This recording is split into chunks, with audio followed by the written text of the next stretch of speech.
Hello, my name is Gay Gabrilska. I'm the CMO with the Benson Avenue Company. With me today is our founder and CTO, Terry Morgan. We're excited to share with you our patent-pending process we call VirtualVinyl. This process allows the conversion of sound from analog to digital to happen without loss of the original quality. A known problem in the industry today, which is why vinyl is making such a huge comeback. That's right, Gay. What we are doing will give artists the comfort that their original source of music doesn't get destroyed once it goes from the original source all the way through to an iPod, earbud, or any other form of distribution of the audio.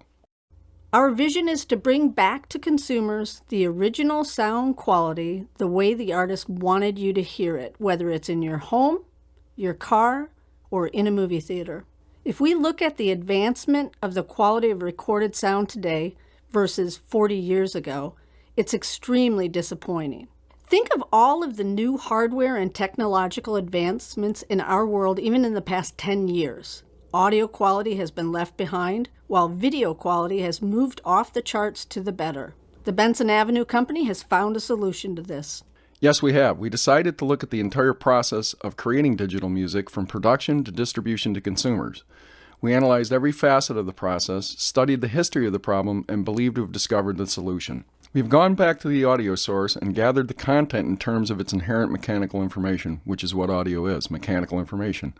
The primary problem with the conversion process from analog to digital today is it's left the mechanical information out.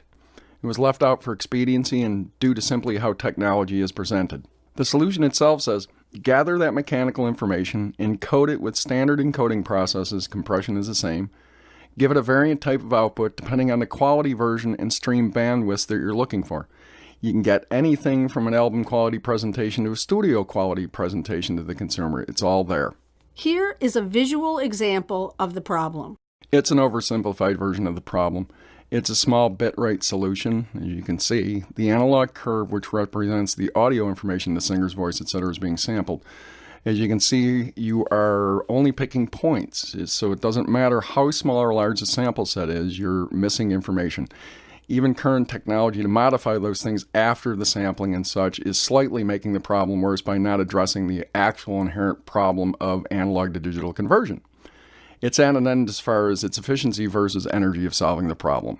The original audio that the artist has created is no longer available with the content, including the harmonics being lost in the process prior to reaching the consumer.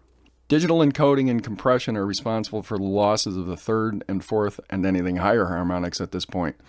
Digital decoding and decompression don't do us any favors. The end user reproduction, whatever bitrate they've chosen at this point, anywhere from 128 to 256 and above, the problem is still there. Up to 45 dB of dynamic headroom is lost from the original production to the consumer. Once again, we've gone back and gathered the original mechanical information, encoded it, given it a variant output as stated above. Once the stream has been produced, it can be presented to any distribution chain that's available now. Once gathered, the mechanical information is decoded and decompressed, then fed to a software transducer driver, and its output to a transducer driver modeler, which is not new technology. The output of that will be presented to preamplification EQ and acoustic modeling, which is available on all standard devices today. As you can see, the back-end solution, which is essentially everything the consumer will be interested in, is not only nominally available today in technologies, the process that creates the stream is not disruptive to anything. VirtualVinyl gives me back the sound I'm used to hearing, like 4K streaming does for video.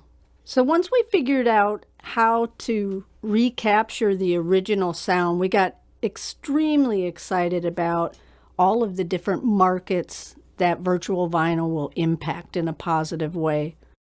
Streaming media, obviously. Music industry, film industry. A lot of times we don't realize how important the audio is in any specific film, but all of the greats who've won Oscars have obviously been at least nominated for best soundtracks. And then also the gaming industry, broadcast television, broadcast radio, automotive and hardware, any place where you're going to be listening to music, hearing music, anywhere you're going to be listening to music, you will be able to listen to it the way the artist intended. For more information, send an email to gayg@bensonavenuevv.com or Diane R. at bensonavenuevv.com. Terry will be answering questions on the process. You can submit your questions to the same address as above.